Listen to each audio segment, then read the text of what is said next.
La Sagrada Biblia. Edición de Monseñor Juan Straubinger. Libro del Eclesiástico, o Libro de Ben Sirach. Introducción. El nombre de este libro, el Eclesiástico, es debido al constante uso que de él se hacía en la Iglesia, especialmente en la instrucción del pueblo y de los catecúmenos que iban a ser bautizados. Basta este nombre para mostrarnos el aprecio que la Iglesia tenía de su utilidad como arsenal de doctrina y de piedad, y para darnos idea de lo familiarizados que estaban los fieles en los tiempos de fe, con el conocimiento de este divino tesoro de sabiduría. El nombre de Libro de Jesús, hijo de Sirach, o Sabiduría de Sirach, le viene de su autor Jesús, Josué, descendiente de un cierto Sirach que vivía en Palestina al comienzo del siglo II a.C. El libro fue escrito por los años 200 a 170 a.C. El autor se sirvió de la lengua hebrea, de la cual el libro fue traducido al griego, en Egipto, por su nieto, que llevaba el mismo nombre que el abuelo. La traducción se emprendió en el año 38 del rey Ptolomeo Evergetes II, es decir, en 132 a.C. San Jerónimo conocía todavía el texto hebreo, pero poco después este se perdió. Recién en nuestros días, en 1896-1900, fue hallado en una sinagoga del Cairo un manuscrito que contiene más de la mitad del texto hebreo. Ello muestra, por otra parte, que este libro deuterocanónico, aunque no forma parte del canon judío, fue tenido siempre en grande estima por Israel, cuyos maestros lo citan hasta hoy como fuente de suma autoridad. Las diferencias textuales de las versiones antiguas son muy numerosas y hemos procurado señalarlas brevemente en lo posible. El objeto del eclesiástico es enseñar la sabiduría, es decir, las reglas para hallar la felicidad en la vida de amistad con Dios. De ahí que se le ha llamado, Tratado de Ética a lo Divino, es decir, expuesto no en forma sistemática sino con esa pedagogía sobrenatural que San Pablo llama, mostrar el espíritu y la virtud de Dios, siendo de notar que la palabra, moral, del latín mores, costumbres, tan usada posteriormente, no figura en la Sagrada Escritura. Para ilustrar su doctrina, recorre finalmente el autor en los capítulos 44 al 50 la historia del pueblo escogido, presentándonos con elogio los varones sabios y justos desde Abraham hasta Simón, hijo de Onías. Termina con una oración y una maravillosa exhortación para que todos aprendan y aprovechen de la sabiduría que a todos se brinda gratuitamente para saciar la sed del corazón. El libro no está compuesto según un plan lógico, por lo cual su división no puede hacerse rigurosamente. No hay palabras con que expresar el bien que pueden hacernos, para la prosperidad de nuestra vida, estas enseñanzas cuya inspirada omnisciencia prevé todos los casos y resuelve todas las dificultades que nos puedan ocurrir. Junto a estos libros sapienciales palidece y aparece superficial y a menudo vacía y falsa toda la psicología de los moralistas clásicos, griegos y romanos. Con respecto a las características propias de cada uno de estos santos libros, conviene ver las introducciones a los Proverbios, al Eclesiastés y a la Sabiduría. En el presente libro se nos dan gratuitamente consejos que pagaríamos a peso de oro si vinieran de un maestro famoso.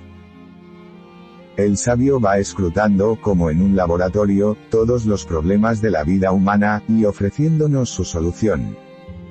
Puede haber favor más grande.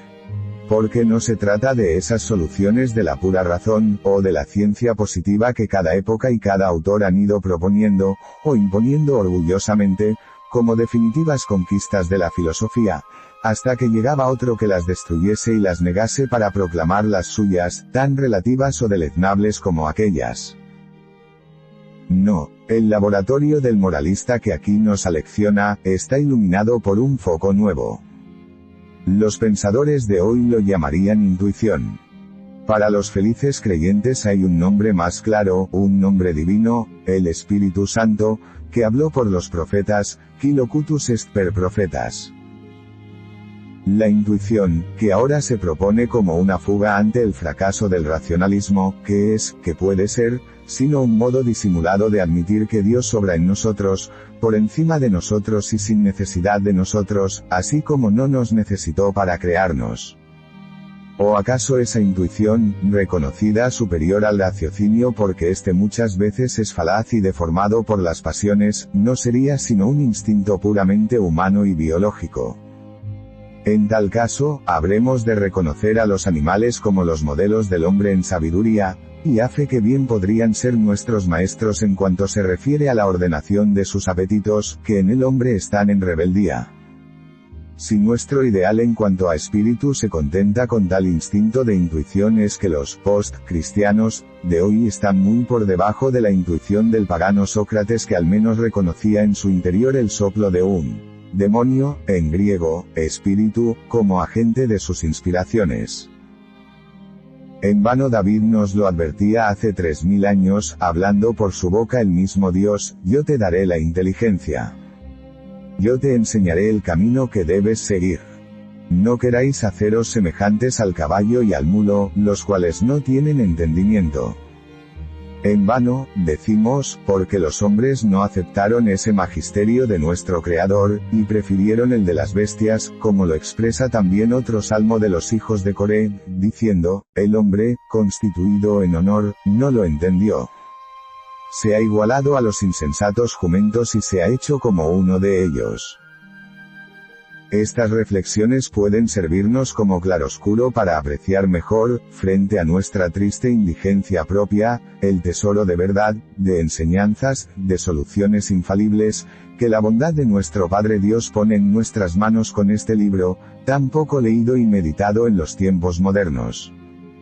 Agreguemos que esta sabiduría práctica del eclesiástico, no es como un tónico o néctar de excepción, reservado solo para los que aspiran a lo exquisito.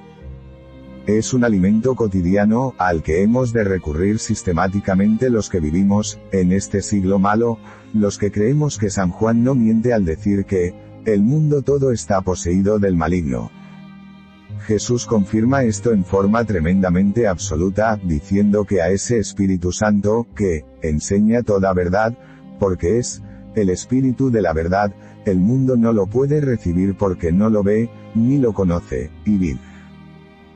Siendo el eclesiástico uno de los libros deuterocanónicos, nos hemos servido del texto corregido, de nuestra edición de la Vulgata, añadiendo en las notas las variantes más importantes del griego y hebreo.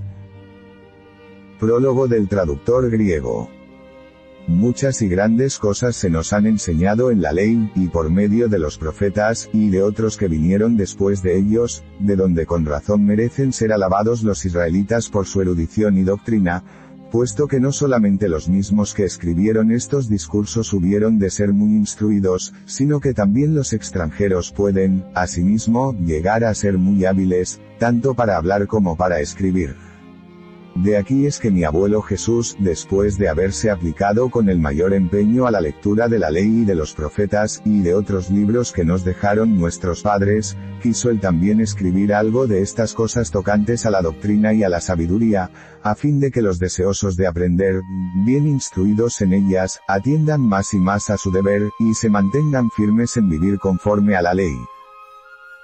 Os exhorto, pues, a que acudáis con benevolencia, y con el más atento estudio, a emprender esta lectura, y que nos perdonéis si algunas veces os pareciere que, al copiar este retrato de la sabiduría, flaqueamos en la composición de las palabras, porque las palabras hebreas pierden mucho de su fuerza trasladadas a otra lengua.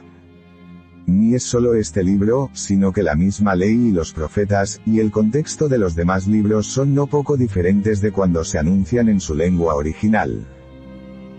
Después que yo llegué a Egipto en el año 38 del reinado del rey Ptolomeo Evergetes, habiéndome detenido allí mucho tiempo, encontré los libros que se habían dejado, de no poca ni despreciable doctrina. por lo cual juzgué útil y necesario emplear mi diligencia y trabajo en traducir este libro, y así en todo aquel espacio de tiempo, empleé muchas vigilias y no pequeño estudio en concluir y dar a luz este libro, para utilidad de aquellos que desean aplicarse, y aprender de qué manera deben arreglar sus costumbres los que se han propuesto vivir según la ley del Señor. El libro del eclesiástico, o libro de Ben Sirac.